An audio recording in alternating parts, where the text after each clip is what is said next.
Technical difficulties here.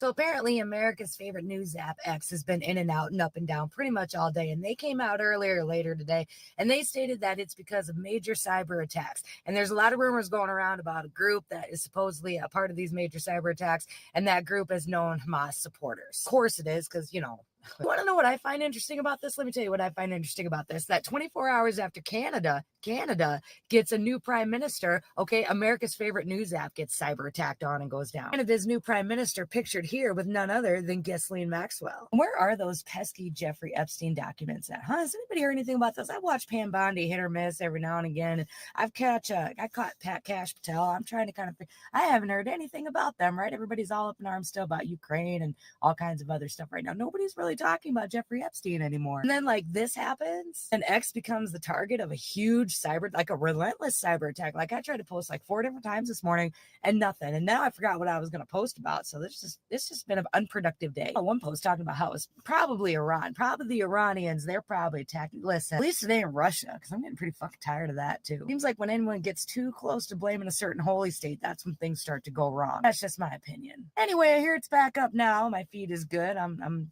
catching up on all my news, which you probably don't need, because I've been feeling a little burnout. You know what I mean? A little burnout. 72 degrees here today. It's fucking beautiful here today. So maybe it was a good day for it to go down. Alas, I'll see you later.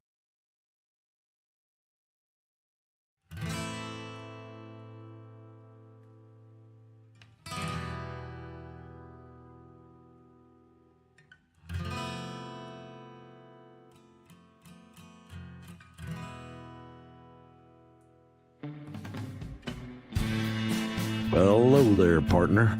Go on and hang up your hat, grab yourself a whiskey, and pull up in the easy chair.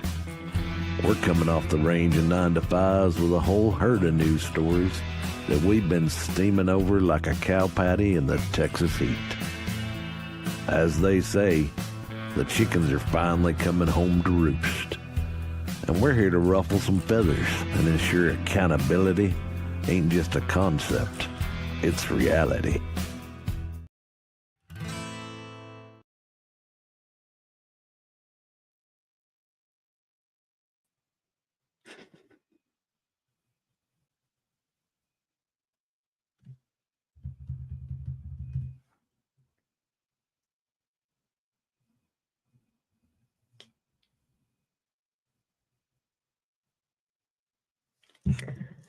Hey everyone, it looks like we're having some technical difficulties along with everyone on X today.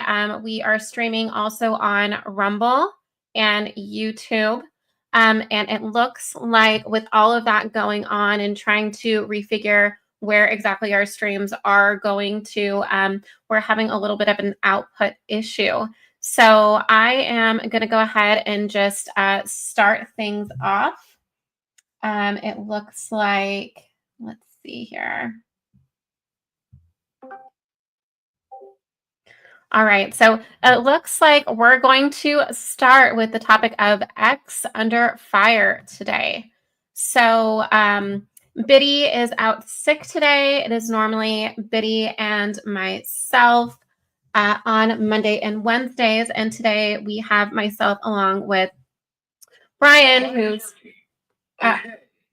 normally behind the scenes here. So what we're going to do is we're going to... You hear me now?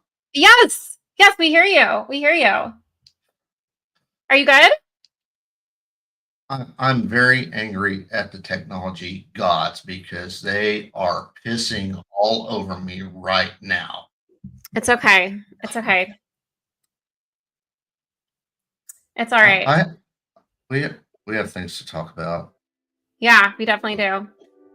So it looks like we already kind of went over the situation with X. If you're able to go ahead and pull up that article. Yeah. Yeah, here we go. So this is from Reuters, and we're living through this right now. Social media platform X went down intermittently on Monday, with owner Elon Musk blaming unusually powerful cyber attack. We get attacked every day, but this was done with a lot of resources, either a large coordinated group and or a country is involved, Musk said in an X post earlier on Monday. He did not clarify exactly what he meant by a lot of resources. His comments drew skepticism from cybersecurity specialists who pointed out that the attacks of this nature, called denials of service, have repeatedly been executed by small groups of individuals. I'll read down just a tad bit more into this. X-based intermittent outages, according to Down Detector, they're restricting 39,021 users in U.S. from accessing the platform from peak at 10 a.m. Eastern Time by 5 p.m. or reports of service being down roughly 15,000 users. Okay, I can tell you the hell that I've been through today, being involved in no less than 2 live streams, both rely heavily on X, and just getting all the streams connected tonight. Normally it's no problem. We set up, we go live, boom, everything is all fine and dandy. Tonight it's been absolute hell, and it's been driving your humble producer absolutely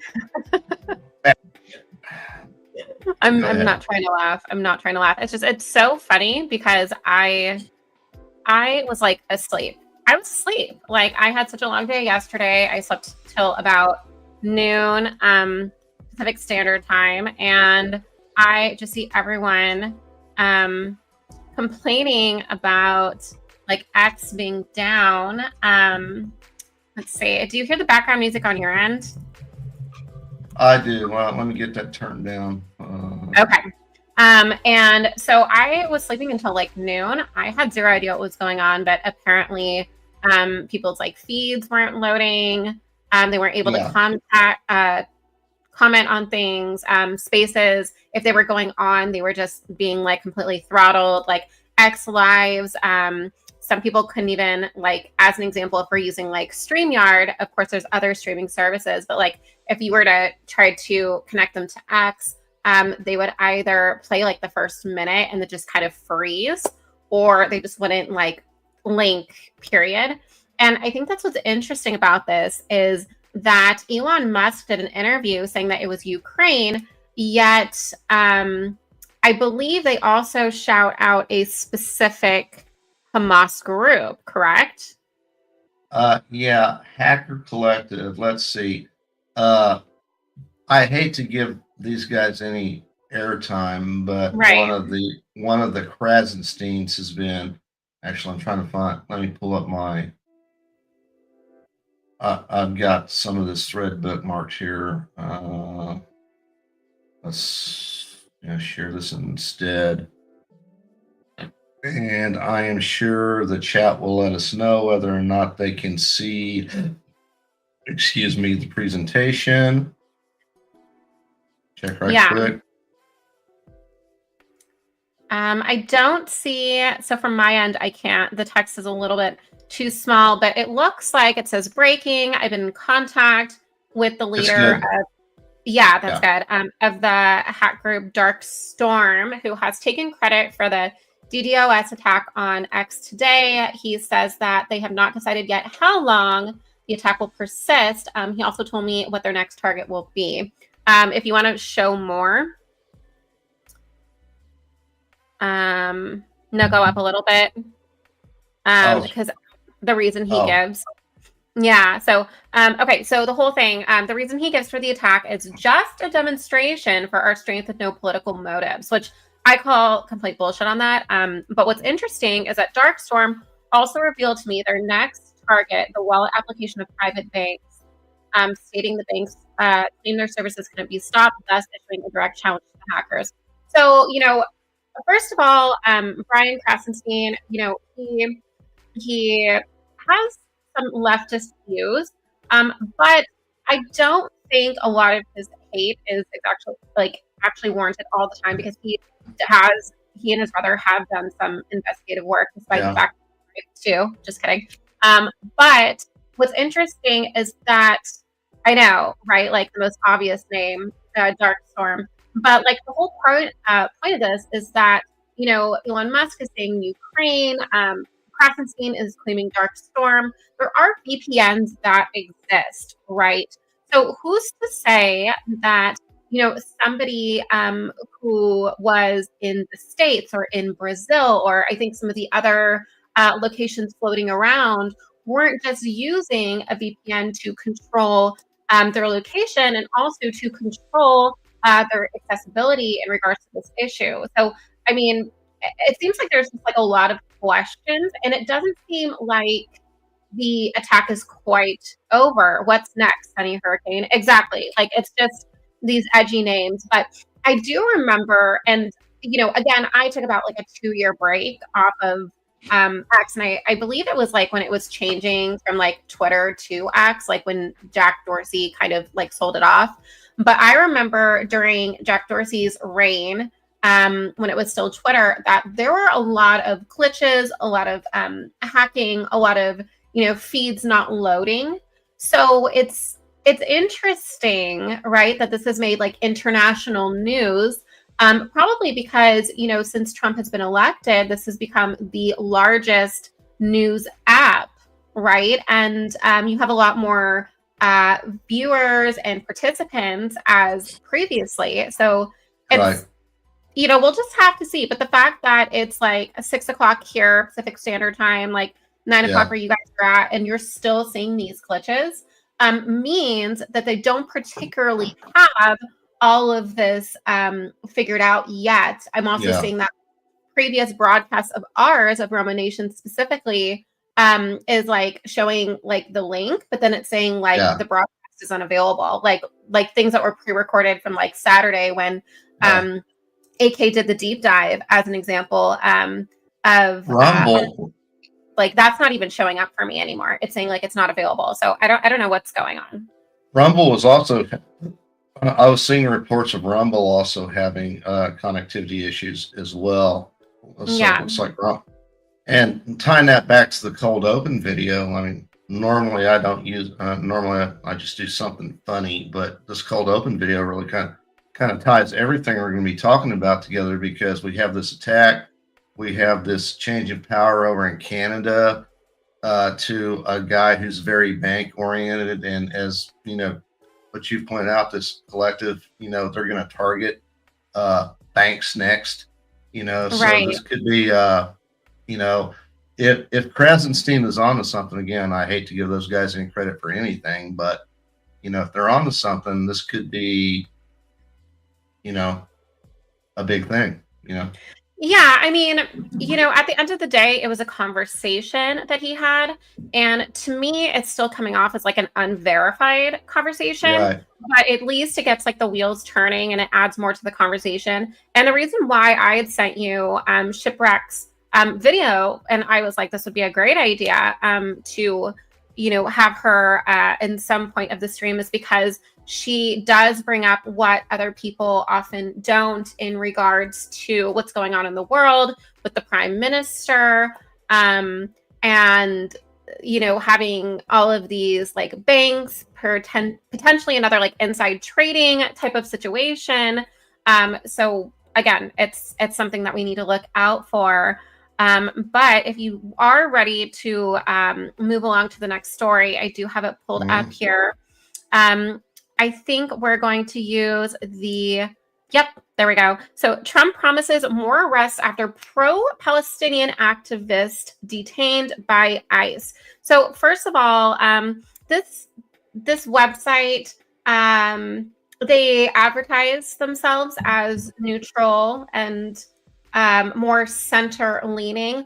But I would say, even the title is a bit misleading in the fact that, I fully understand people who want Palestinians to be free. Now, if this is someone who was a Hamas sympathizer instead of just someone who is pro the freedom of Palestine, I think that there's a difference there. But I think what the media is doing, specifically the neutral and left-wing media, is they are conflating the two terms, much like the right when they're conflating a Zionist with someone who happens to be Jewish. So on Monday, this happened. Why it matters: the Trump administration appears willing to curb or potentially outlaw protest movements it disapproves of. Trump wrote on Truth Social. Go ahead. Yeah, this is where I'm going to kind of rant a little bit. Yeah, for sure. Axios, I mean, I don't think they're actually taking a neutral perspective here. No, of course not. They're out and out, taking an anti-Trump. They're basically accusing Trump of being anti-Second Amendment, anti-free speech. I mean, right. The difference here is this guy, it was leading a protest which turned violent that was in favor of a recognized terrorist organization. Oh, yeah. That's no, the I agree with difference. you. No, and I agree with you. And why it's harmful is because, like, what I was saying is that, like, Axios, like, is presenting themselves as neutral, but they're really not. That was my whole point.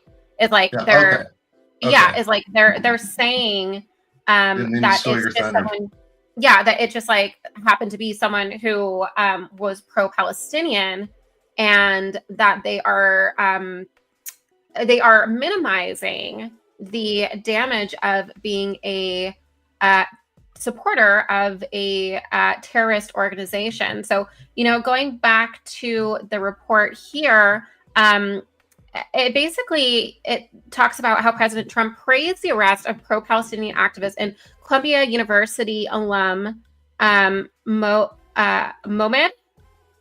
Khalil on Monday. Yeah, Mohamed Khalil on Monday, saying it's the first of many to come. And again, this isn't a free speech issue, because if it was, I would be against this. I believe in free speech, but Trump said, this is a radical pro-Hamas student and promised to find, apprehend, and deport these sympathizers for our country. The reason why this is a thing is because he was alumni of Columbia University on a student visa that expired, right? So it was basically he led the pro-Palestinian encampment at his school last spring. He, I believe, graduated. He engaged in negotiations with university leaders regarding the protesters' demands. It looks like he told the AP that Columbia accused him of misconduct, weeks before his December graduation, and that most of them involved social media posts that he had nothing to do with. Again, of course, he's going to come out. I think I voice cracked a little bit there, but of course he's going to come out and say like he had nothing to do with what was going on, right? And it looks like there is a U.S. district judge, Jesse A. Furman, that blocked any attempt by the Trump administration to deport Khalil until the court says otherwise. So we're kind of like in limbo here, right? Like you have Trump, you have the U.S. district judge, you have the ICE agents, that all of these things are kind of like butting heads, but his student visa has been revoked. And so we're just trying to figure out now, like, they don't even know his whereabouts. Like, it's just weird. It's just weird because it says that ICE is showing him that ICE records show that Khalil is currently being held at the Gina/LaSalle detention facility, also known as the Central Louisiana ICE Processing Center in Louisiana. But now they're saying they don't know. I mean, are we just like losing illegal immigrants now? Are they just getting lost in the system? Well, what's even more troubling about that? I mean, he's not illegal. He was. Well, I mean, he is now. He does because his visa was revoked, allegedly. But I mean, the fact is, I mean, if this is someone who was documented, actually documented, and and now in custody, and documented and in custody, but we've lost him. I mean, come on, no, it's this is getting a little scary. I mean, I'm when it comes to illegals, I'm a round them all up guy, but you know, this is kind of sketch. This seems like, yeah, for sure. Like it seems like it's a very like complicated issue with a lot of like layers to the story. And it almost seems as if they're protecting him. What they're saying, so them, I'm assuming they're referring to ICE agents, is we know there are more students at Columbia and other universities across the country who have engaged in pro-terrorist, anti-Semitic, anti-American activity, and the Trump administration will not tolerate it, the president wrote, saying many involved are not students, but paid agitators. It goes on. Trump basically says, like, if you support any type of like terrorism, right, where innocent people are dying, and it affects our national security, it goes against our foreign policy, you are not welcome here.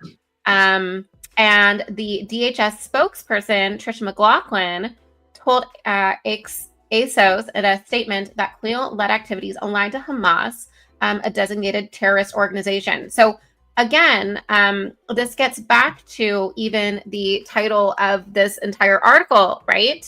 So we're saying the DHS spokesperson is telling them that he led activities aligned to Hamas. And then on the other thing, it leads with pro-Palestinian protester. If he was just a pro-Palestinian protester, again, I'm all for free speech. I think once you take away free speech, you're going down a dangerous, slippery slope. You are leading into getting your rights taken away, which can lead to tyranny, et cetera, et cetera. But is that exactly what's happening here? That doesn't seem to quite be the case, right? Yeah. So, I mean, the other side is essentially saying the disturbing arrest of Khalil for exercising his right to free speech marks a dramatic escalation in the Trump administration's abuse of immigration enforcement and disregard for the law. So again, is it free speech? Is it impinging on our right to, you know, be able to say what's on our mind and peacefully protest? Or was this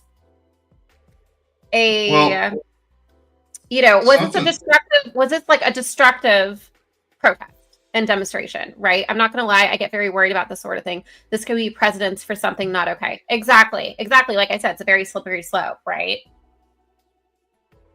Yeah. Part of my spidey sense tingled where I was wondering if maybe something else is involved. Maybe they had some national security concerns about him, which honestly, I don't know if that makes it any better. Uh, you know, uh, but that's really the only way that's the only explanation I can think of with how they just how someone who is in federal custody somehow gets lost, you know. Yeah. Yeah, absolutely. So, okay, where are we at now? Let's see. Believe what was up next? The Congress thing, right?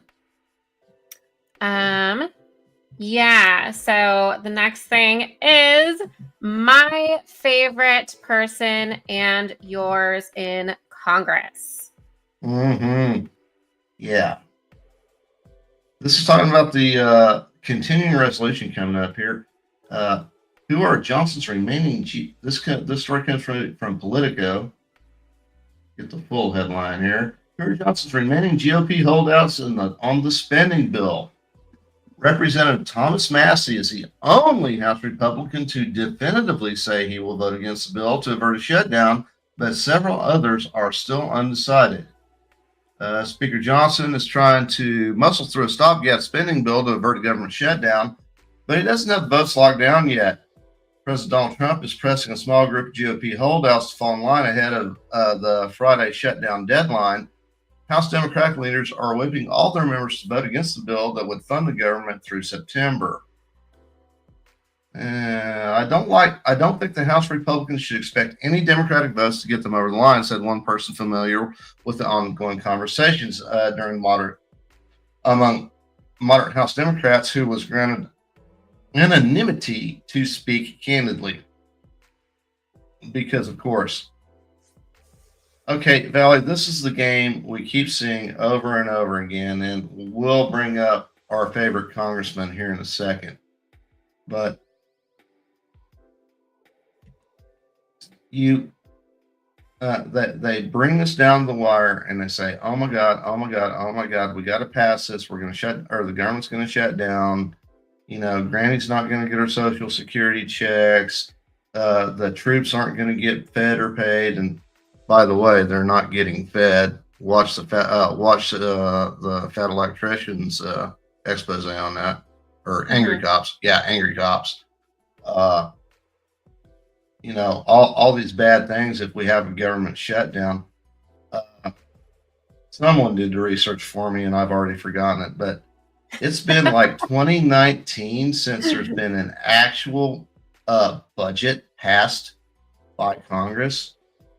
We've been running on continuing resolution since, and this is where we're getting in trouble with these district court judges are saying, hey, you can't hold on. You have to pay that money out. Congress has authorized it. Congress has dispersed it. You have to pay it out. Well, if they pass another continuing resolution, then all this fraud, waste, and abuse DOJ keeps finding is for naught. Right. I'm pretty sure this. Here we go. Bring this up from Congressman Massey.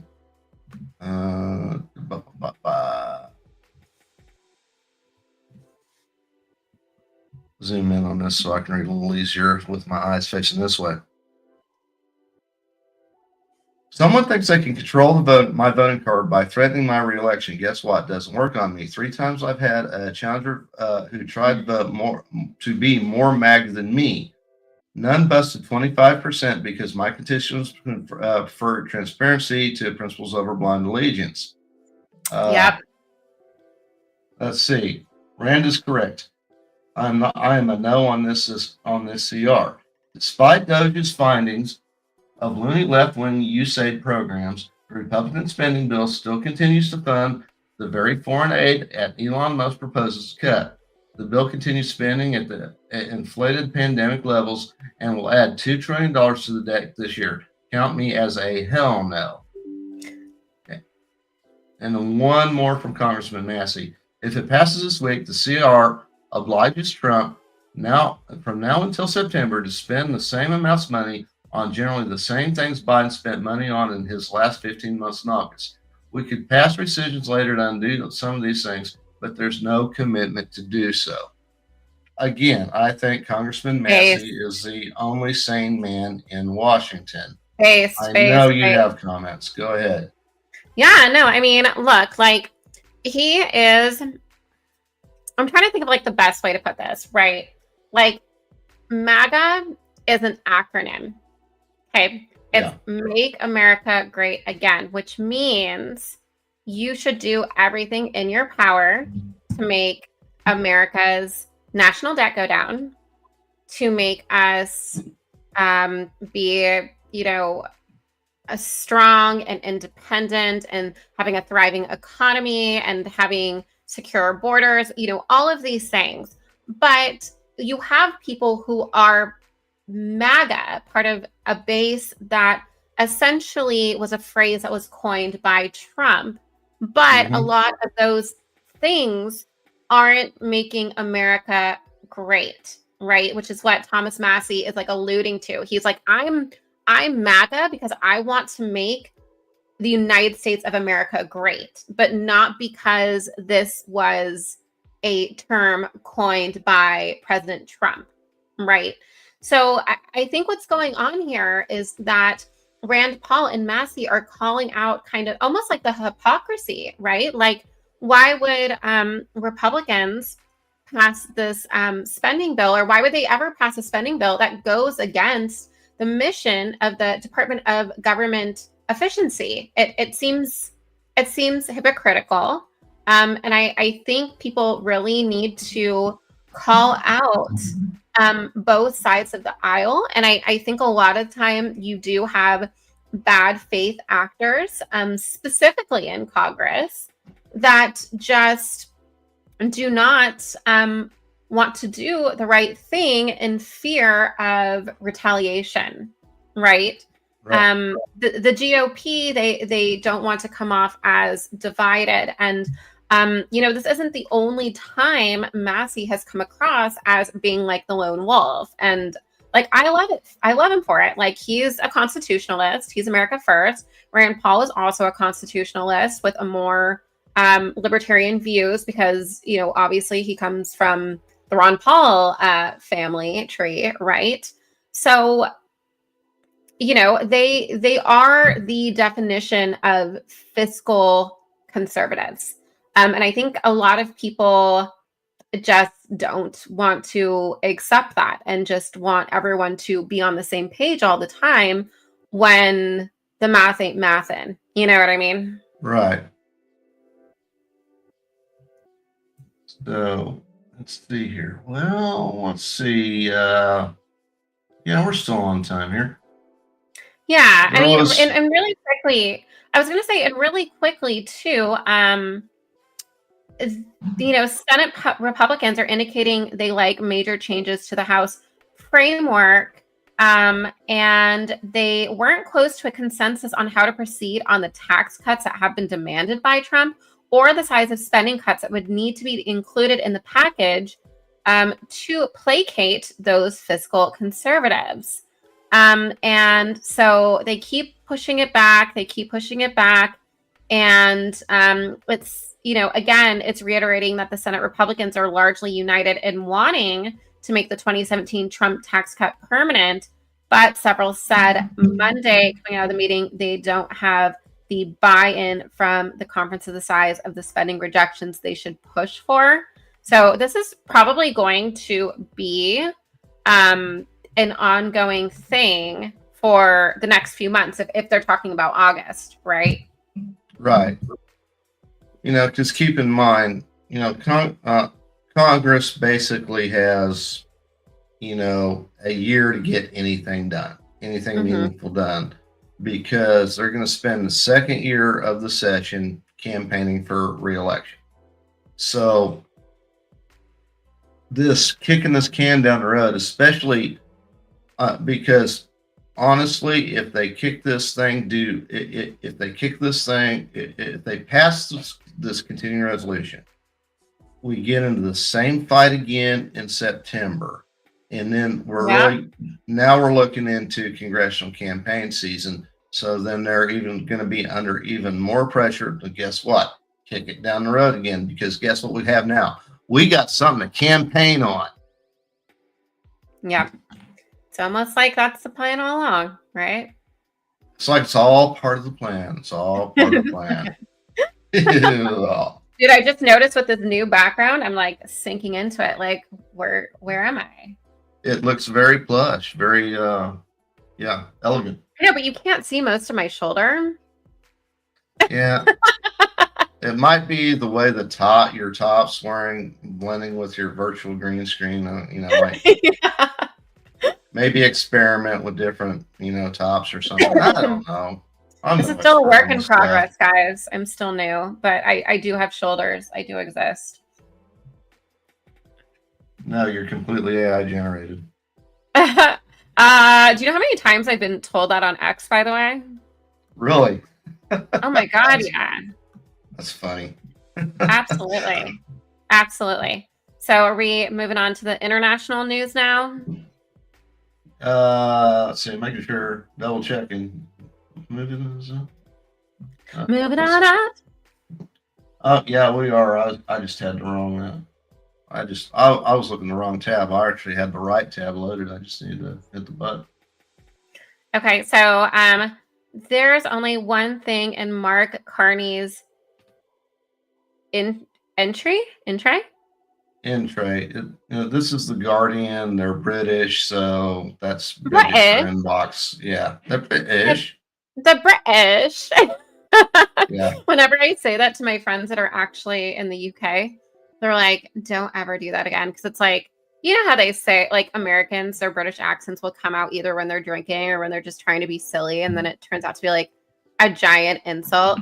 Like, I remember I used to like go out with friends, and I'd be like, "Would you like some tea from the kettle?" And they're like, "Don't do that ever again." Like, please stop. So, okay. Let me excuse me, pull it up on my end. Okay. So Canada's incoming prime minister wants the U.S.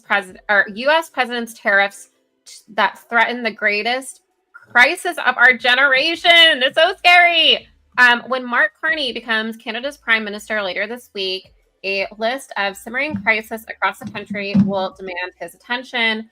Housing is unaffordable, healthcare is breaking, living costs keep rising, and the climate crisis is ransacking livelihoods. So, kids, say no to socialism, is my advice. But most, if not all, of those concerns will be pushed aside, supplemented by a far greater threat to the country, the U.S. President Donald Trump. The British are quite liberal, eh? Okay, the potential effects of Trump's economic attack on Canada are so wide-ranging and so damaging that they are likely to overshadow all other issues in Carney's in-tray. U.S. trade tariffs in place, if held in place for an extended period of time, could push Canada's fragile economy into a recession and unleash a cascading chain of knock-on upheavals. So without overstating it, the challenges are almost unique in Canadian history, if not unique in the post-war period. Cameron Anderson, a political professor at Western University, told Reuters, "We have big changes domestically in terms of cost of living and housing and healthcare and managing immigration." And I think when we look at Canada as a country as a whole, or in the world, so as a whole, right, we're probably threatened and have the sense of being threatened in a way we haven't in many generations. Carney, who won an overwhelmingly majority in the Liberal leadership race, used his victory speech on Sunday evening to warn the greatest crisis of our generation came in the form of Trump, leader of Canada's closest ally and largest trading partner. The Americans want our resources, our water, our land, our country. Think about that for a moment. If they succeed, they will destroy our way of life, he said, pledging to supporters that Canada would remain unbound to threats. So, okay, this is like, I don't even really need to read the rest of it. I mean, look, like a lot of what's going on in Canada is, take out the tariffs, take out the equation of President Trump, right? A lot of what's going on in Canada is because of socialized healthcare. It is because of their own economy. I mean, let's just say you go to the emergency room, right? You are like waiting in the emergency room for up to 24 hours, up to an entire day, right? They have legalized assistant unaliving for behavioral issues. And I'm not talking about like just schizophrenia. I'm talking about like OCD, like anxiety, like borderline personality disorder, like things that can be managed with medication, right? And so, the immigration crisis, that is no one's fault except for Canada and their northern border, correct?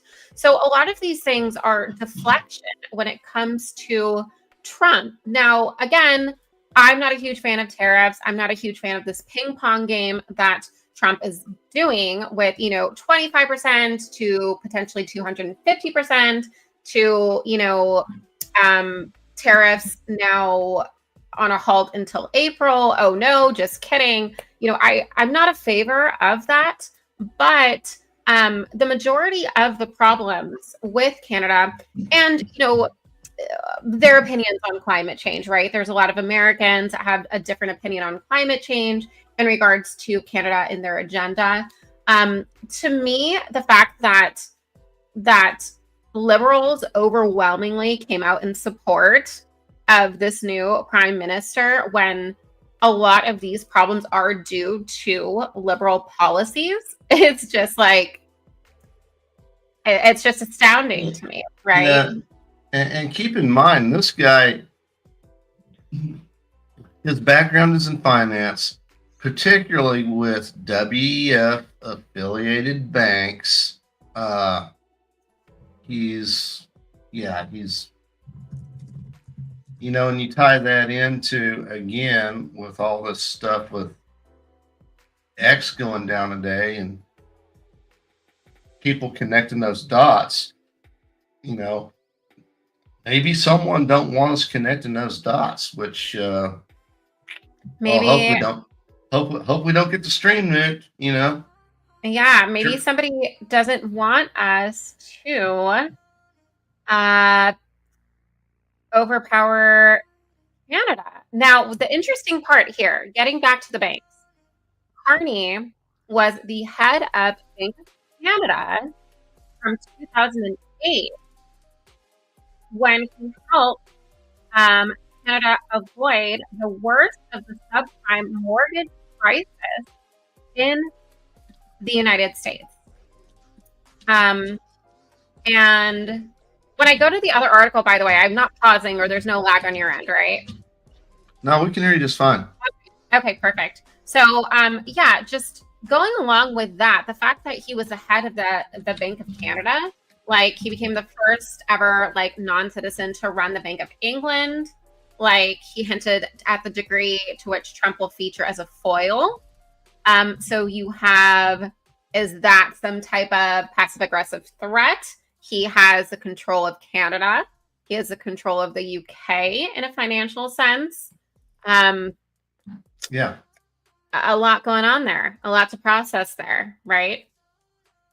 There is a lot to process there, but I have something else that we're gonna ask the audience to help us process. A little game we play called Caption This.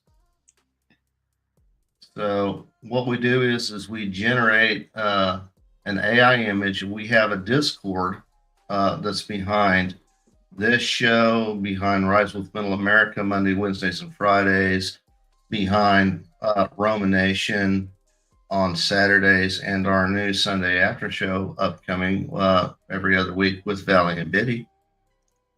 But maybe every week. Not yet. Yeah, we're still figuring things out. But in the meantime, are you ready to see this this image generated by someone in our Discord community,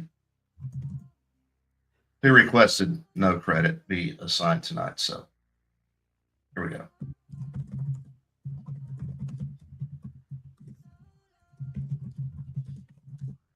There we go.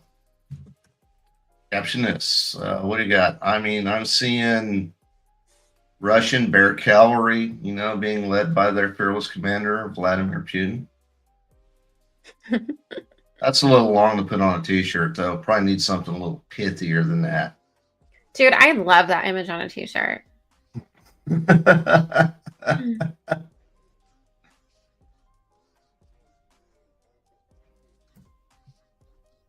I'm like, I don't know. Let's see. What's the comment section? Oh, good one. Good one. Wait, I got out for a minute. What was it? Barely an army. Barely an army. Better be careful. You better be careful because Putin's gonna be upset that you don't think he has an army. Don't poke the bear. Right? Right. And Peter Hurtner's strikes again there. Ooh, I got one. I kind of cheated, but there is a Russian bear vodka. Military, what was that? Russian military. Zelensky will be lucky Putin doesn't bear a grudge. Ooh, good one. Good one. Mine was just going to be like on the way to get some Russian bear vodka. Oh. Broke back Putin. Oh my God, that's a good one. That's deep. I know.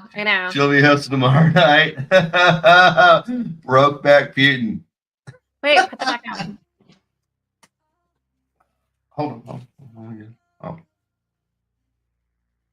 We normally don't put up the Rumble chat, so. I'm trying to get it up there, but it's not on. You and your technical difficulties.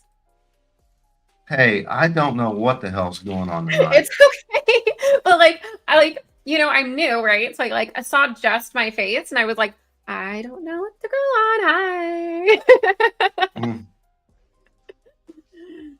Hi.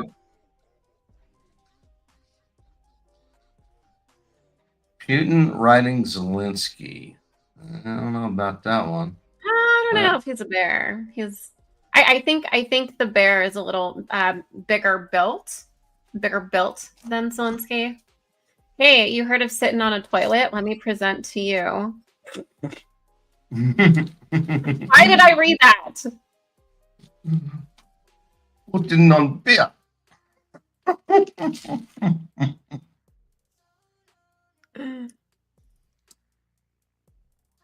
The right to bear arms. Yes.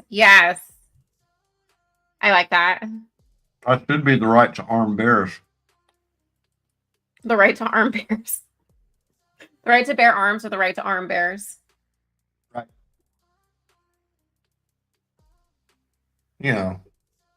What's like a Russian name? Let's see what else is popping up over here.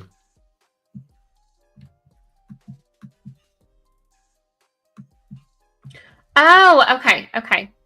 So the Russian bear is actually symbolized in dramatic plays since as early as the 16th century, alluding to the Russian Empire. So this is actually like a power play.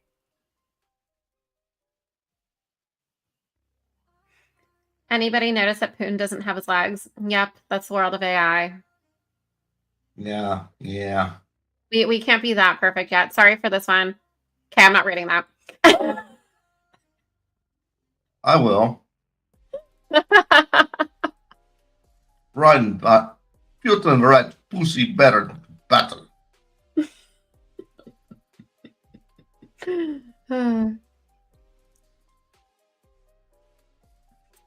I still like who was the one that said right to bear arms written as bear? Was that Was that impure? I think that was impure. Yeah. Yeah. So my vote is for that one. All right. So keep that one in mind there. Let's see.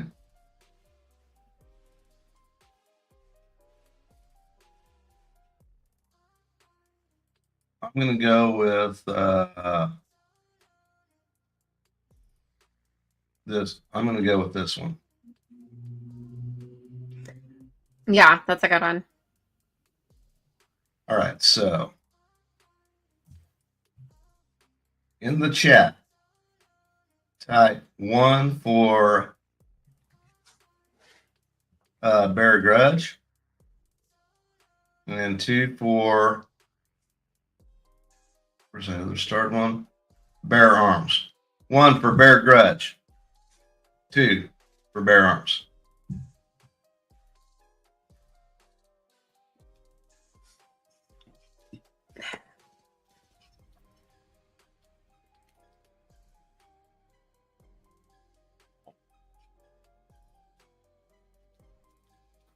All right, so what am I seeing so far? I'm seeing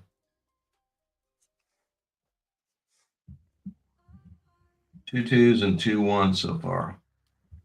What's going on over here on Roma? Or on the Rumble, I should say. I mean, I think I have mine up too, but I don't know if anyone's participating in the chat for mine. Are you able to check? I am. I guarantee you it's probably just people chilling, but see.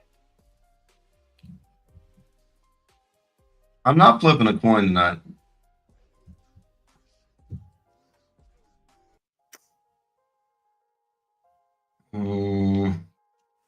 Okay, so we've got another 2 in the Rumble chat. So I see that one.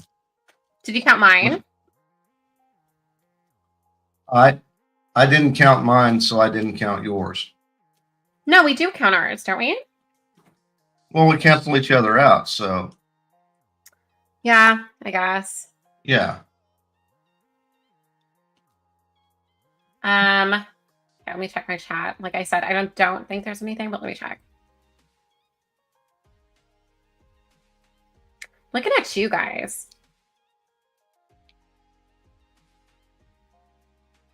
I'm so far leading by 1 because I'm seeing a total of 3.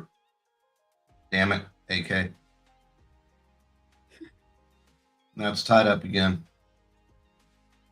Yeah, it is. Dang it. I have one comment on mine. Love you, Valley Girl. You're the best. From Pixel Pusher. Thank you, Pixel.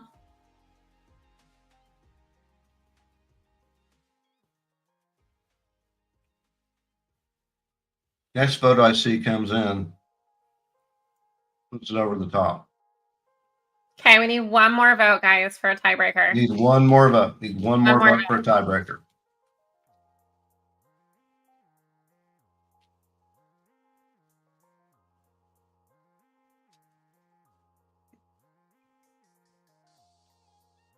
Not funny, Aaron.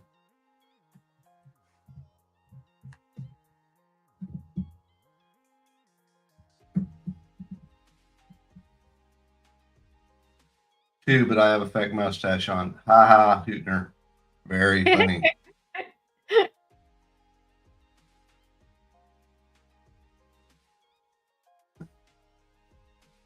All right. Well,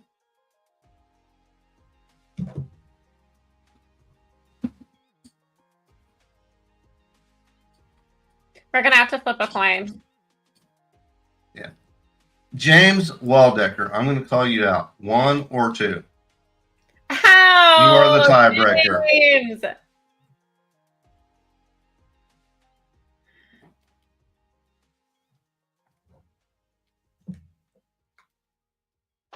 All right, so get this. Oh, that's yeah. Well, that's the right one. So, first caption is okay. So this is 2. Right to Bear Arms. And this is, where'd it go? Where'd it go?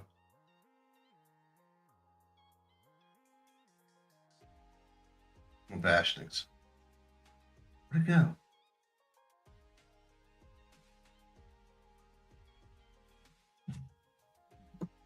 I'm sorry. I got to figure out a better way to track this. I thought I had that one starred.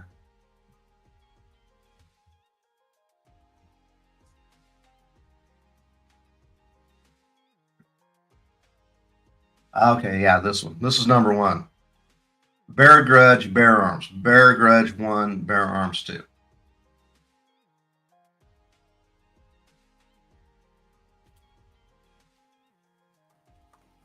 All right, so 2 is the winner. So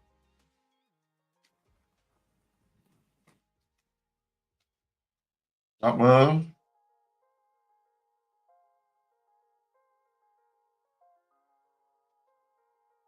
where'd it go? There we go. Bear Arms. Nice. Nice. Congratulations to Impure Hootner, and thank you to James for rising to the occasion and being put on the spot like that. So Thank you. we really Thank appreciate you. that. We need to cap off caption this after 20 minutes. Yeah, we really do. Yep. Yep. All right. Well, I have had a blast tonight. You got any final thoughts you want to share? Kind of tie all this together? No, I mean, just with everything going on with X, I'm glad everything seemed to calm down during tonight's show. It's always a pleasure to have you on screen with me. Yeah, I mean, since we didn't get into it in the beginning, maybe where they can find us, the merch, the Discord, all of the stuff, all of the things. All of the things. So we do have a website. If any of you'd scan that QR code that's been on the bottom of the screen, the entire screen, you could have it'll take you here, and here you can find all of our links to the content. You can see the kind of get to know some of us crazy folks around here who make this thing happen. And but here's something that's kind of fun is, and I'm really bad at always having this link prepared, but we have some merch now, and part of the perks of playing around with Caption This is yeah, you get entered to win some merch. So we've got that going for us. Get that off here, and I'm gonna let you go ahead and close this out. Tell us who you are while I get your social stuff pulled up here in your banner. Cool.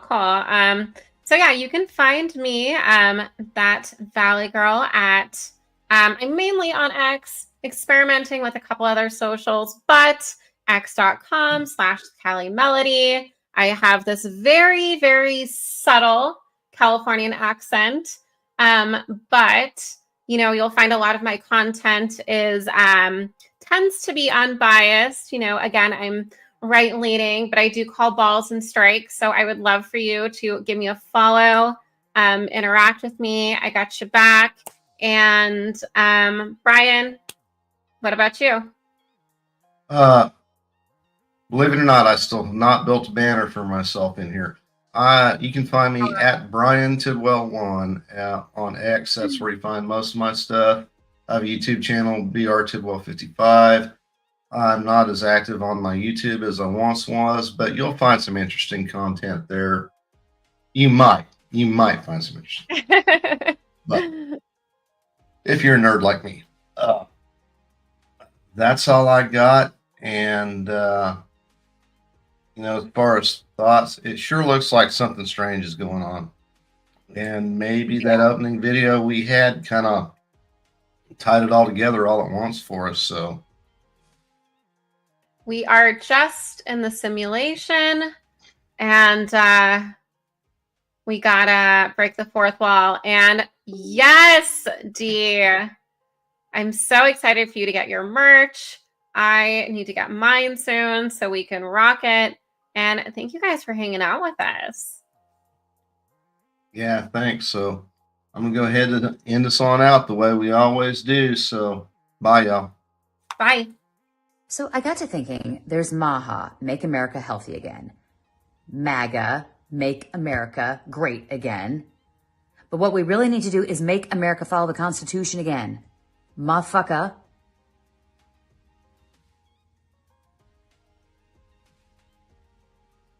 That sounded better in my head.